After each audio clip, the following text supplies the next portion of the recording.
I want to really thank Jane and Willie for inviting me here. It's really a special treat. My wife was telling me how much she enjoys all the presentations. They're all so interesting and diverse. I particularly was pleased to meet Willie's sons, Jonathan and Franklin, such talented young guys. And I can understand how proud he is of his sons, and I'm sure they are of him. Willie's a real hero of mine.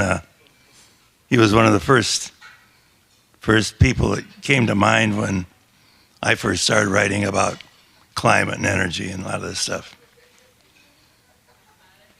I wanted to introduce myself. I'm not a climate scientist, but I write a lot about it anyway. And particularly on how it drives policies, most particularly energy policies. I'm a space guy. I'm from Houston. In fact, I'm gonna have to leave a little bit early to try to beat the hurricane so we can rescue our dogs. I'm a space guy. I've started some aerospace companies. I started a center at the University of Houston, which is really unique in the world, where it's a center for space architecture. We get students from everywhere. It's a graduate program. And in that regard, my view of space in our program is really, we're like the general practitioners of space. We deal with technical issues. How do you launch stuff? How do you operate it in space? How do you land it? How do you get it off the lander? Whether it's orbital, whether it's lunar, Mars, we kind of do the whole thing. So a lot of our students come from engineering. They come from different fields. Quite a number of them actually work at NASA while they attend our program, and we have the only master's program in the world on this subject, and so it's very diverse, and started this thing about three decades ago, and it's going strong, and I'm very proud of it. I still teach, but I got a director that does all the heavy lifting now, and I just get to do this fun stuff, work with students on their thesis projects. I want to go back briefly. Back in the time when Al Gore was in full gory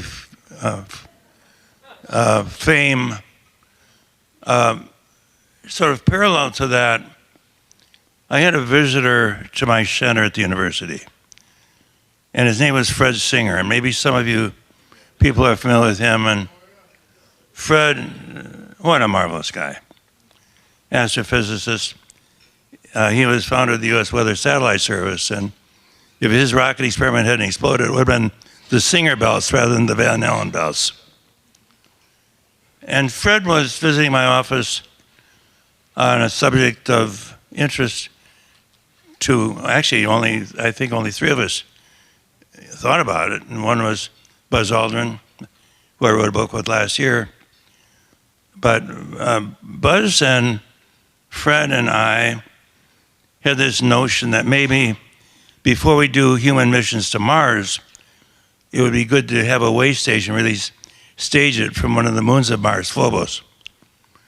And so Fred came to my office from Washington, came to my office at the University of Houston, and we were talking about Phobos. And I had no interest in climate. I really still don't, other than how it drives policy, other than how it's been used and weaponized.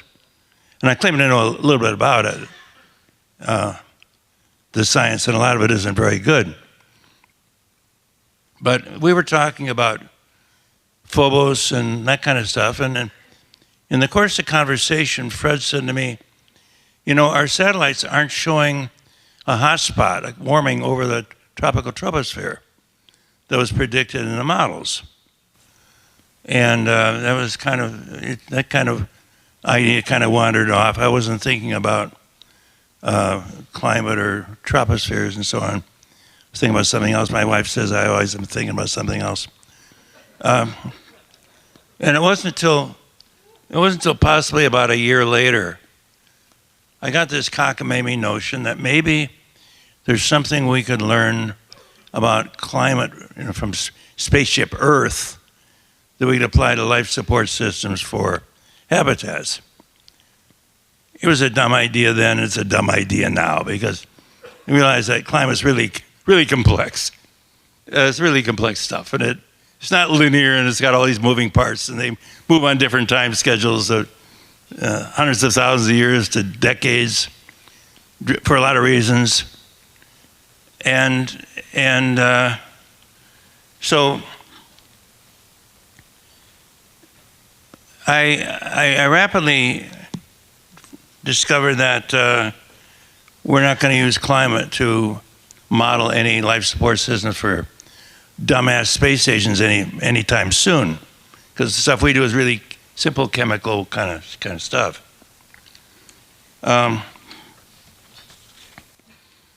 But that notion that maybe we could learn something from climate got me interested in maybe looking at some climate science. But I started with some climate history from Hubert Lamb,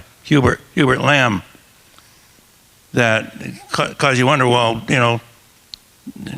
people say we don't believe in climate change. Well, it seems to me it's been changing quite a long time, from 90,000 years of ice age, and then you got a little interglacial blip and another, looks like an electrocardiogram. And I began looking at it and saying, well, it wasn't exactly my discovery, but, the Roman warm period a couple of thousand years ago, they wore togas and sandals for a good reason, grew grapes, and hey, that was a kind of a nice thing to warm out of, that ice age. And then you had the medieval warm period about 1,000 years ago, and Eric the Red settled in Greenland, and grasslands on the coast, sheep and goats. Well, I spent a year in Greenland back in the early 60s. I was an air traffic controller with the Air Force on a little base that Bob Hope never got to, a little Sonderstrom off the Davis Straits, and I didn't see any sheep and goats at all. I mean, it was really pretty darn cold, and it reminded me when I saw Joe Pollack's talk yesterday about the water, the easy water. I couldn't figure out why wounds wouldn't heal there during the Arctic winter. And if you had a serious wound, you go back to the States. In fact, people were wounding themselves intentionally to get back to the States, really. But the Arctic night, and if you got 4 months of real depressive darkness, if you want sunlight, if during summer it's wonderful. You want night, you pull down the window shade. But you can't replace the experience of sunlight.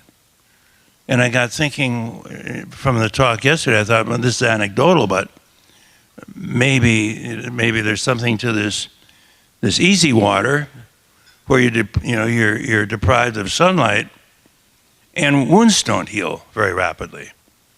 And then you wonder about the Inuits, and you wonder, is it their diet?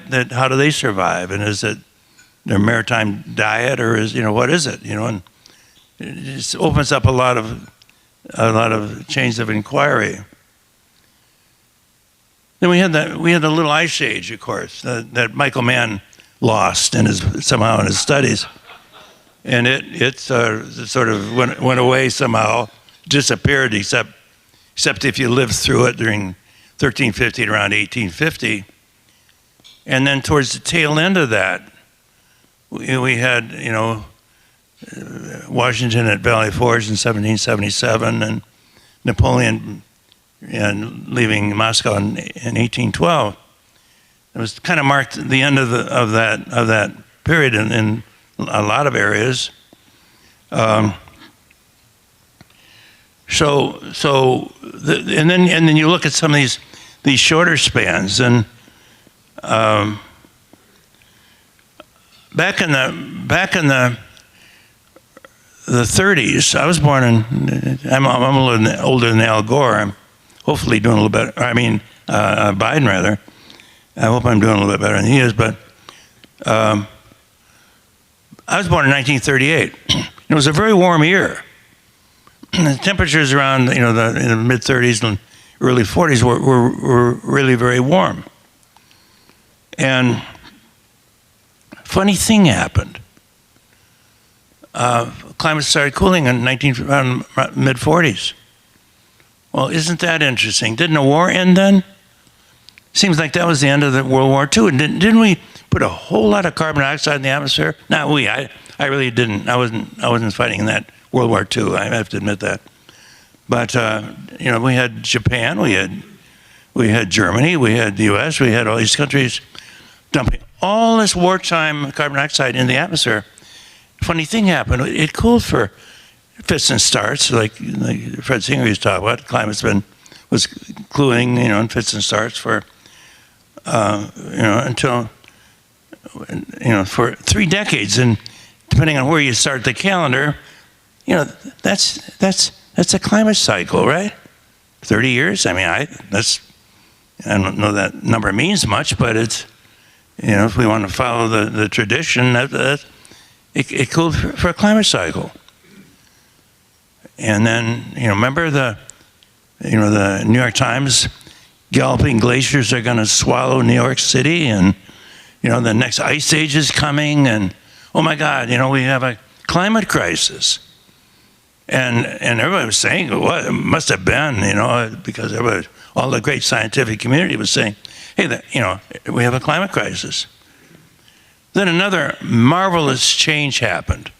10 years later, 1988, Al Gore convened the House meetings on climate, and the planet's on fire. My God, we have a real crisis. It's global warming.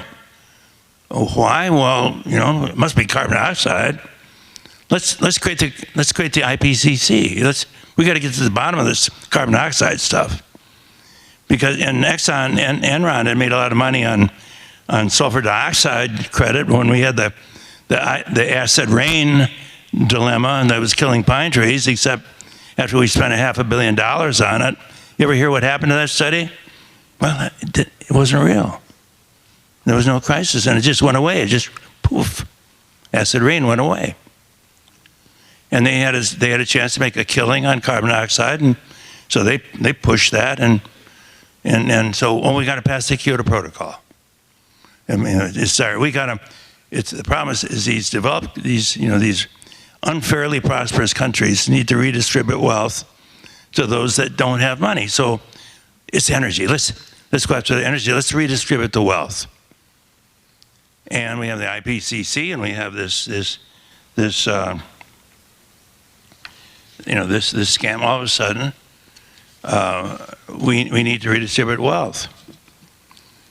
So I believe that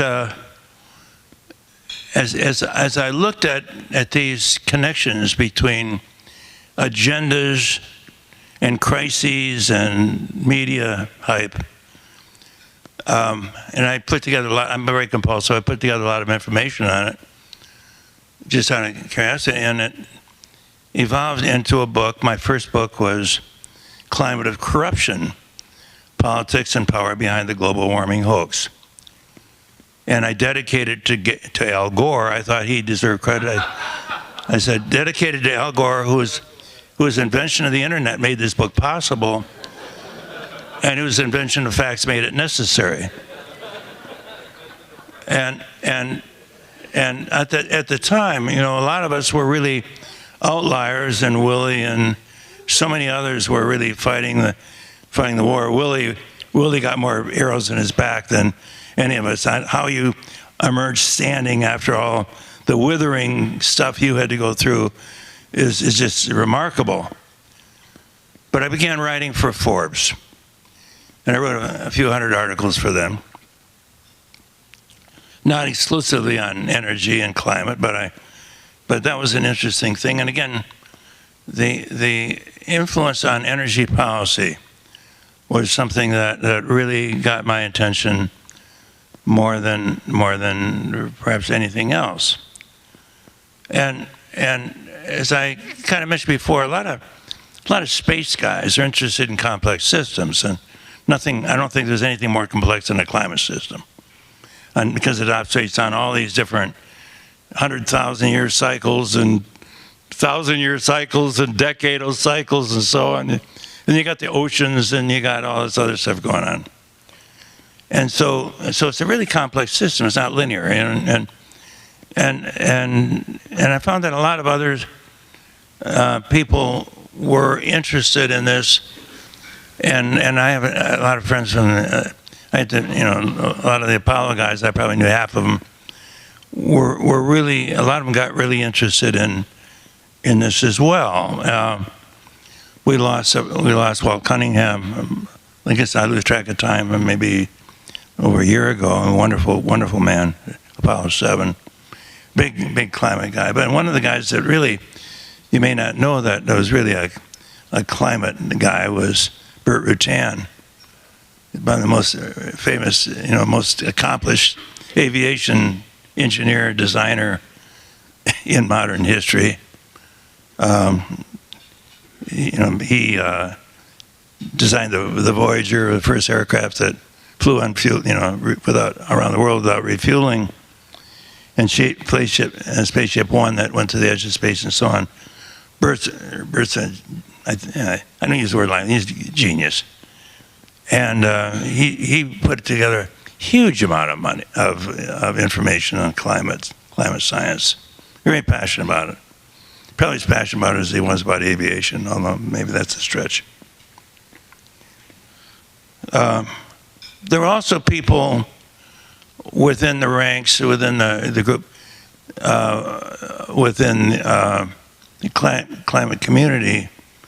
There was an organization at the Johnson Space Center, the Right Climate, they call themselves the Right Climate Stuff, and they began to, these were a lot of the Apollo designers, and they were doing a lot of really good work, and they had a very active group at the NASA Johnson Space Center. And also there was a lot of criticism of the Goddard Institute for Space Studies that was putting out a lot of alarmist stuff. And James Hansen, head of NASA Johnson, of the Goddard Institute, was, of course, the star at Gore's hearings, and he sort of gave credibility to Gore on that. But there was a lot of blowback within NASA and that, and so several former directors of the Johnson Space Center and others joined in writing a letter to the head of NASA at that time, saying, this is an outrage that NASA is being used in this way, and for them to use the word Goddard was almost blasphemous. Our kind of U.S. hero of rocketry was Goddard, of course. Robert Goddard. I wrote a second book, and this one is actually by acclaim. I never planned to write another book. I've written a dozen, but I never planned to write another one, then I'd wind up doing it. I wrote a book called Scared Witless: Prophets and Prophets of Climate Doom.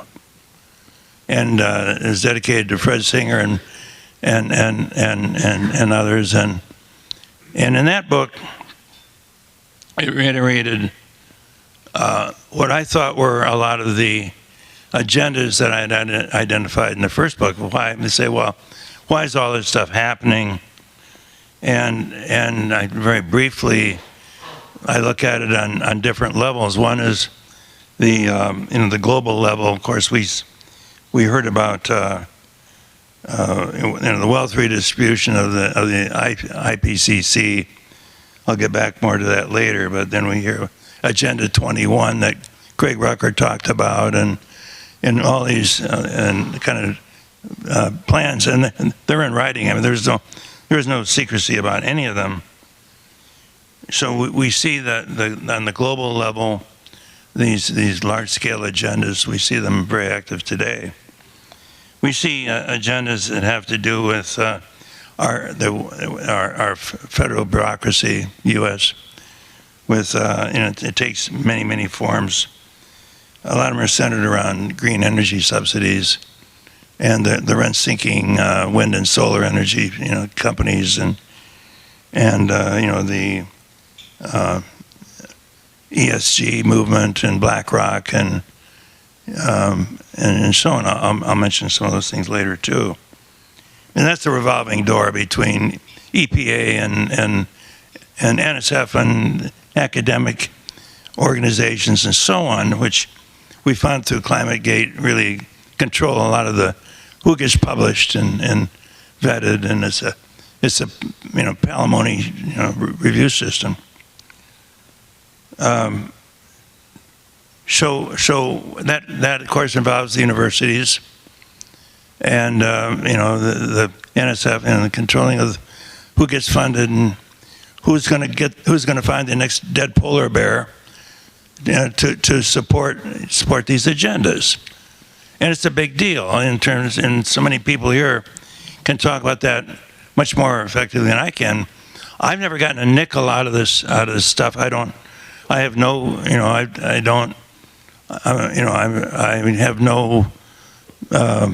ties to any funding, whatever, that's associated with climate or energy, whatever. But the amount of money that's available to get the information that sells is just astronomical. So we see our little group of people that are trying to be realists, and we've got a lot of them here at this meeting today. And I mentioned Willie, and I so much admire, and I was so grateful to see your boys and how they're following your footsteps in terms of really pursuing their passions. I don't know anybody more passionate about this stuff than Willie Soon. John Krauser and Stephen McIntyre was a real hero in terms of, to me, in terms of the hockey stick fandangle. People from the Heartland Institute and Joe and his wife here, the really early voices and very effective voices.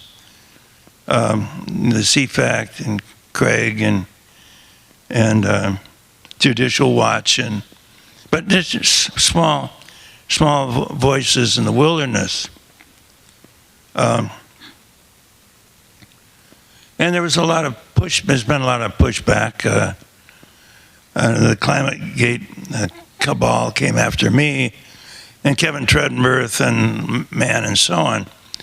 I was writing for Forbes, and Forbes would always support. That was a different Forbes before, I think, the current Forbes. But that's why I'm with Newsmax now. But they would support you if you were right, and they'd fight with you all the way. And actually, my rebuttals to them got more hits than theirs did against me. They go after your books. They try to downgrade your Amazon ratings, and if you read them, it says some of them say, and it's just a few. It only takes a few trolls to knock down the trolls. And if you read the reviews, they say, well, they admit they never read the book. So we're dealing with people whose full-time job is to knock us down. Make no mistake about it. I felt like, and I'm sure Willie did, I felt like Custer at Little Bighorn waiting for the cavalry. And the cavalry was going to be the ones that were doing real science and the people that had the facts. But they weren't reading Forbes. They weren't reading popular they weren't following the news cycle. And so they were, instead they didn't realize what was out there with the public. The things that Heartland was trying to raise consciousness of and others. They didn't, they were scientists, they were concerned about their science. And I would hear this so often, why don't they understand us? And I said, because it's never been about science. It's never been about science. I mean, I love your naive little, worlds, but it's not about science. It never was. I'm going to skip ahead here. I want to mention that at that time, a lot of us were really outliers in terms of questioning any of this. And I just want to say today, I think because of Heartland and because of CO2 Coalition and Craig, Rucker and CFAC and all these others, if you look at the polls today, it's about 50-50. It's split right down political lines, Republican and Democrats. Republicans believe that this stuff is overblown, that there's no crisis, and Democrats didn't believe the other. But I also want to mention that I was interested in a recent New York Times Siena College poll that came out the same day as the debate from hell, and it came out just right before that debate, and it was a poll of 1,200 people, pretty respectable survey, and they split it Democrat, Republican, and Independent. It's pretty evenly divided, and they ranked the issues, and number one was the economy and inflation, but the big one was the border. And interestingly, with the Hispanics, it ranked higher than the economy. Isn't that interesting? And then abortion came in with 8%, I think it was. But they asked each of the respondents, pick one issue that you think is most important. So there's 8% said abortion. Of course, Trump got the tip on the advantage on the border and the economy, and 8% went mostly with Biden on the abortion issue. But where climate was? 1%. 1%. And it was a respectable poll, and it certainly wasn't a conservatively biased poll. I want to, later, if I have time, and I didn't time this talk, so I don't know. I don't want to go over, but at the same time, if there's time at the end, I want to talk about energy. I care about a lot more about energy than I do about climate. But there's many leaders, and some of them who are here today, have influenced a very encouraging public awareness and growing awareness of how fear and shame has been weaponized. We might go ahead. I've got only 4 slides, and they were all like, which ones shall we use for the conference? They were all title slides for the conference. I thought, well, hey, let's just use them all.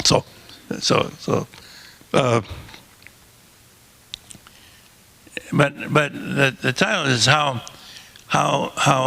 fear is a powerful motivator, and we see it whether it's destroying democracy or whether it's white supremacy or what the whatever of the choice of the day. And I don't believe it's any kind of a stretch. In fact, I believe the strongest analogy is termites. Some of them come up from the ground, and some come flying down from the top. And it's neo-Marxism. It has long-term plans, and you can't. There's no bigger lever you can pull than energy. It's the lever you pull for all things. So those little buggers have been hiding, and they got into our structures. They got into the universities. They got into the entertainment. They got into media. And with terms, you don't know you have until maybe there's a little bubble somewhere on your wall or whatever, and you poke your finger and your finger goes through. Those little rascals have been busy for a long time. And there's a question when you call out the carpenter and you call out the exterminator and say, well, you got termites, or maybe your porch falls down, and you're lucky, and you get. And then the question is, well, can we salvage the structure? And that structure is our Constitution. That structure is our traditions. Call it something as corny as patriotism and believing in a country. And all you have to do, travel around the world and see if patriotism of this country isn't warranted in the opportunities and benefits we have. So, as I mentioned, they've all made great strides in gnawing away at the vital pillars of our country. They've been infesting and politicizing and corrupting government and academic institutions, including those who control research funding and peer reviews and publications and media reporting. They've infested the public K through 12 education systems with this divisive race and gender identity baiting based on programs that attack our pride and rewrite history and present us as racist, divisive countries, rather than a nation that celebrates diversity, which we do. We go to Mexican, we go to Hispanic restaurants, we eat Chinese, we eat whatever. You say, well, that's superficial. No, because it's the music, it's the culture.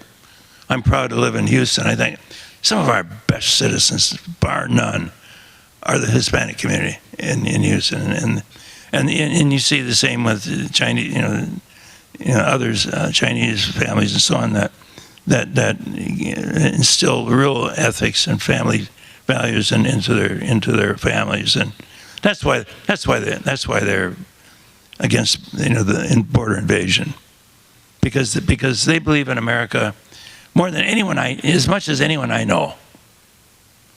God, I love them. It replaces a merit-based this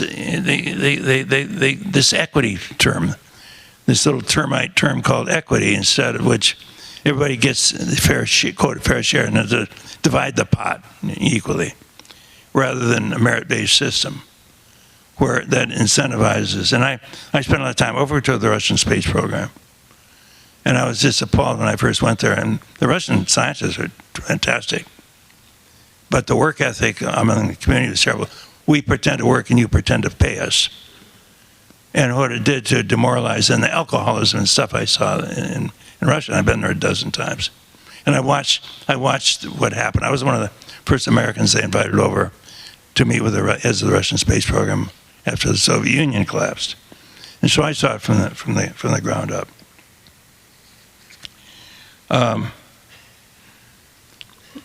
Attacking market capitalism.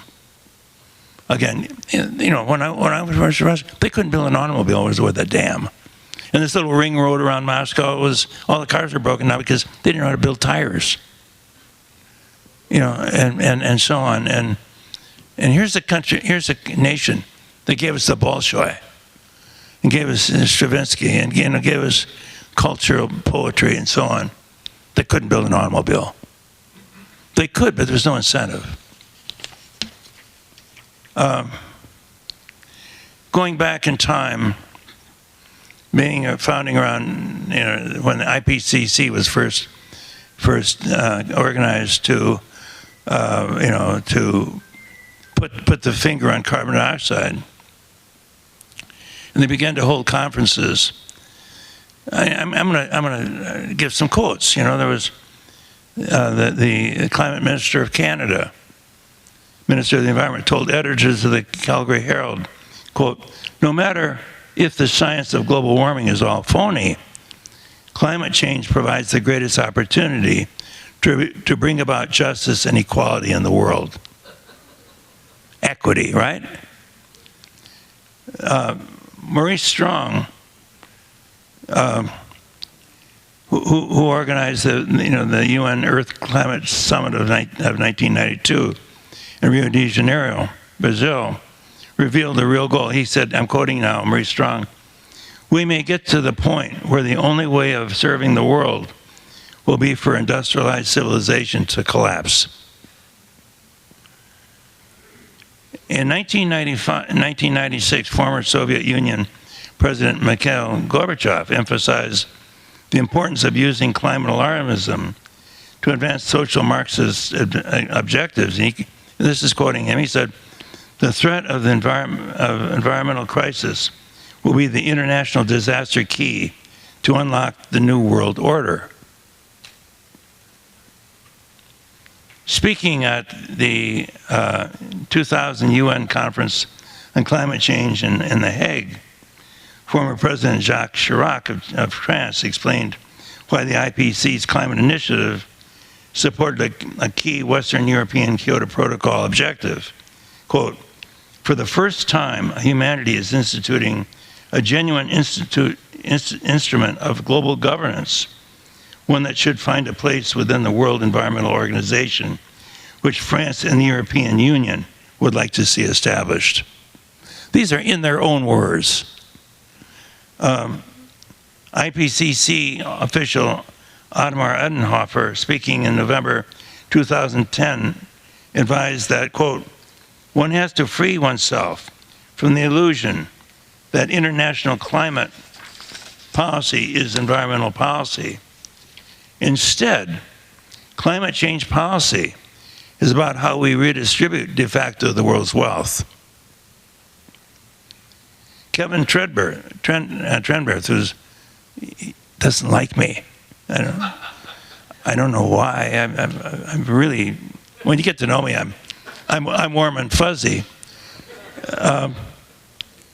A lead author of 2001 and 2007 IPCC report chapters, writing in 2007, quote, it was titled "Predictions of Climate" blog appearing in the science journal Nature.com, admitted, quote, "None of the models used by the IPCC are initialized to the observed state, and none of the climate states in the models correspond even remotely to the current observed state."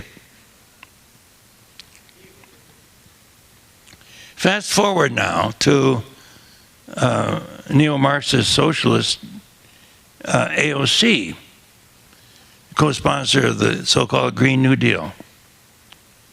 And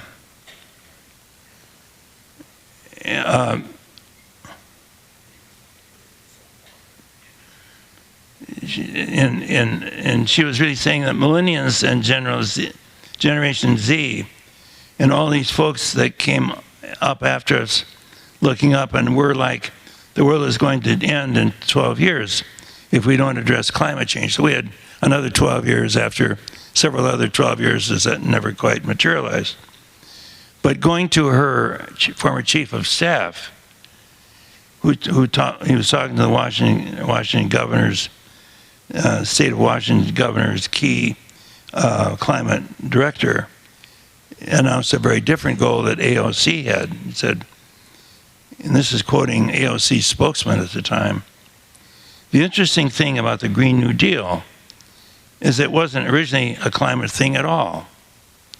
Do you guys think it's a climate thing? Because we really think of it as, how do you change the entire economy thing?"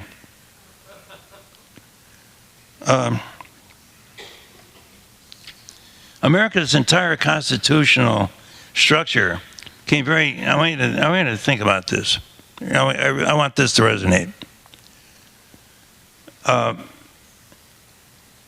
There was a time when the Democrats were pushing very hard to kill the filibuster, and they would have packed the Supreme Court, and they would have brought in Washington D.C. and Puerto Rico as states, and that was it was on a knife edge. Senator Manchin, a Democrat from West Virginia, there was if Manchin had not voted, and he comes from an energy state, hadn't voted to kill that, and which ultimately put would have killed the filibuster, it would have been game over forever, for this country for generations. They would have packed the Supreme Court with a dozen, however many liberal judges, revisionist judges. They would have. Washington D.C. would be voting, and Puerto Rico, and so on. We were at that. The termites had gotten to the point where one little nibble from one scrawny little termite would have toppled everything that we take for granted.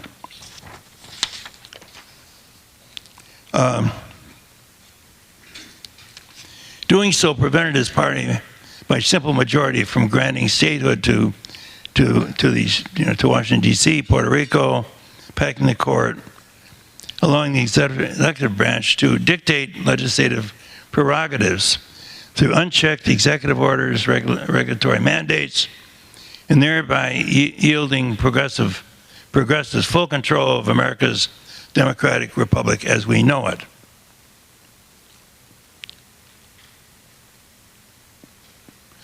Also, think of what would have happened if those.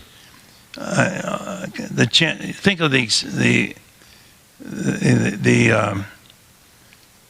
FBI covering up Hunter's laptop from hell, and all the little bugs, that were scrambling around in that laptop. The voice recordings, the photographs, video materials. They withheld it throughout the 2020 election. And say, well, was the election rigged? Well, there's good evidence that had the public known about this, it very well would have changed the election results. The FBI sat on it. They had that information for 11 months. They certainly knew what was in it.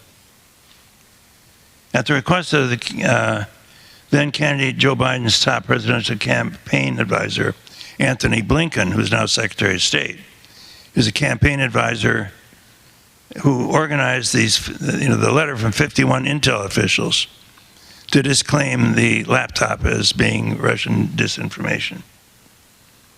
He said it had earmarks of Russian disinformation. We know now that was totally untrue. And the guy now is Secretary of State.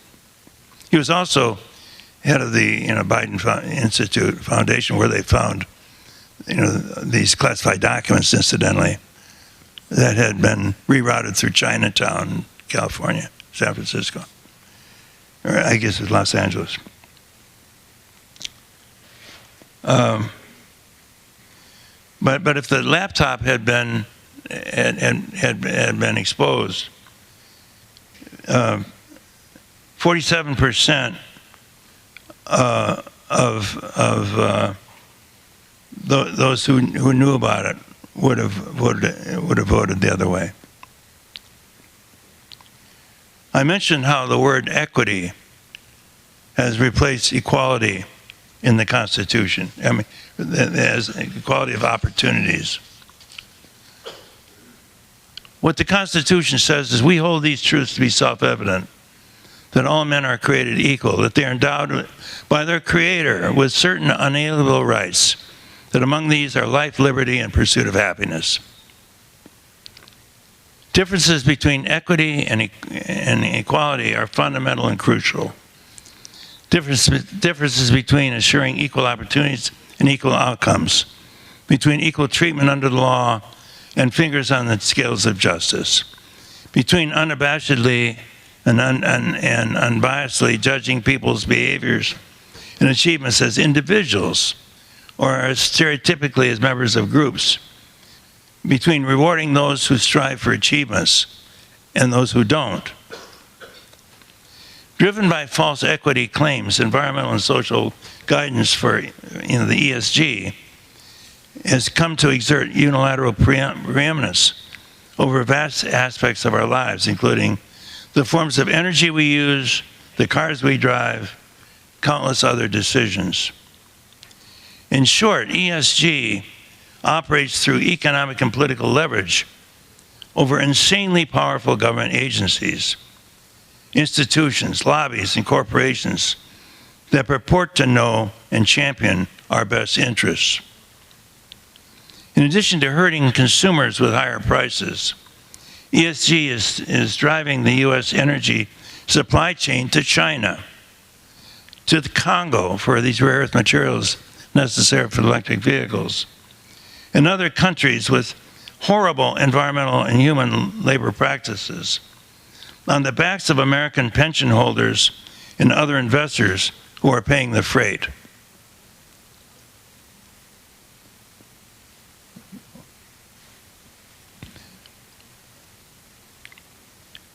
The American dream celebrates diversity and broadly recognizes that all communities, very much including Black, Asian, Latino, Muslim, and other minority populations, enrich our United States. America has a long history of welcoming immigrants who want to assimilate and pursue the American dream by learning a common English language, obtaining productive, rewarding work, and supporting freedom and safety of others. Nevertheless, leaders of our own government, the current president included, have divisively portrayed our country as a hopelessly oppressive racist culture, while destructive critical race theory and revisionist American history are routinely being incorporated into K through 12 education and now even military programs. All countries that value their freedoms and safety implement homeland security border controls to protect their citizens from the movement of illegal contraband and criminal elements, while also promoting lawful trade and travel, essential to provide economic prosperity and national sovereignty. America's current administration, in collaboration with Democrat-controlled sanctuary cities and states, have abandoned the very concept of citizen rights and protections by opening our southern border to many millions of illegal, unvetted, so-called undocumented migrants, while counting them in the census population surveys to determine the apportionment of the number of U.S. House and Representative members each state is entitled to elect. Little wonder that they want everyone counted in the census reports, because that directly affects our representation. As a writer who closely follows news cycles, and I write on a lot of different stuff, national and international politics, I observe a wake-up call to woke ideology whereby the great American structure is salvageable from extensive Marxist termite damage, but only if we act now and call an exterminator back to the White House. A variety of national opinion surveys on a variety of topics leading up to this November elections, including climate and energy priorities, support this optimism. I mentioned just the New York Times poll for an example. More than a dozen years ago, views of Willie Soon and others here, including myself, were defamed as radical, whereas today, at least half the country is coming on board. Not that they understand climate science, but they understand that they're being ripped off. And I'll just mention very briefly, imagine the insanity of this. We're putting these government-mandated electric vehicles on the grid. Now, if you like electric vehicles, they're great, but don't expect electricity prices not to skyrocket. We had a very good talk on AI and how it's going to be gulping electricity like you can't believe. And And we have wind and solar that are intermittent sources that have to be backed up with a spinning reserve. If you live in the Pacific Northwest, maybe it's hydropower, but most of the country, it's natural gas. And you're cranking up it's like driving a car in heavy traffic, where you're to keep the grid balanced, you drive it faster and slower and faster and slower. It'd be better off to turn off the wind turbines and just let the gas turbines do what they're supposed to be doing. So we get in this energy trap where we don't mine rare earth materials here or process them. We do it in China, where there are a lot of mining with Uyghurs that are being treated horribly. Child labor in the Congo. And our automobile companies run to China, and Ford's spending $60,000 to $90,000 more to build an electric vehicle, and then they're tacking the cost onto the real market, which is the F-150 trucks and petroleum trucks. I read a recent article that about nearly half of EV buyers are wanting to go back to petroleum cars. The problem is they can't sell them because the market really is terrible. Coming to the end here. There's an awakening that the climate scare and blame upon fossil fuel prosperity that has lifted the developed world out of poverty is based upon unfounded theories, contrived data, and provably unproven overheated models. And all you have to do is look at severe weather. It's not more frequent, and it's not more severe. And one thing they can do is they can go back and check. One thing they can check.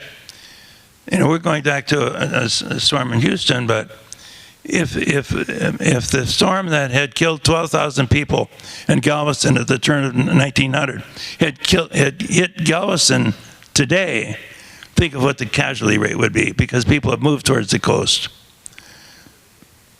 Our naysayer critics' messaging is falling into broad dispute, namely that climate justice salvation requires that we must give up lots of money to the UN to redistribute, abandon fossil fuel use in favor of heavily subsidized but assuredly abundant so-called free and renewable alternatives, and expand federal government growth, regulatory powers, and crony capitalist and rich political campaign coffers.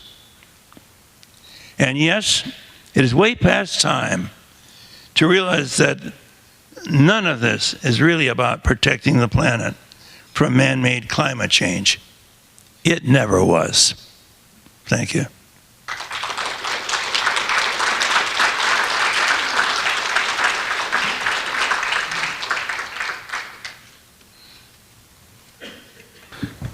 Thank you, Professor Bell, very much. We have a few minutes for Well, I want to make one more plug, if I might. We're going to hightail it back to Houston today, but I do write 3 articles a week for Newsmax, and I give a radio interview every week out of a station in Naples, Florida. If some of you want to get on my listserv, interested in getting updates on my writing, and you give me a business card or just carefully write your email and name, I'll add it to my list. But thank you. Mr. Bell, sorry, that's loud. I work in policy in DC, so which of your writings or books do I need to read to understand how specifically the climate scare is affecting which policies, just so I can be aware I'm working on that? Yeah, my second book, Scared Witless, was, I was writing a lot for Forbes on this topic as well as others, and I didn't want to do a rehash of articles I've written in Forbes. I've seen other people do that. They kind of package a bunch of their articles together, and to me it's kind of cheating. So I thought I didn't want to write a book unless I could really bring some new insights and perspective. So I really recommend the book Scared Witless. It's on, you can get it on Amazon. It's updated from the first book. And incidentally, if you want to know what I think about almost anything, just Google my name and a couple of buzzwords, and it'll probably pull up a bunch of articles. I've written over 1,300 of them.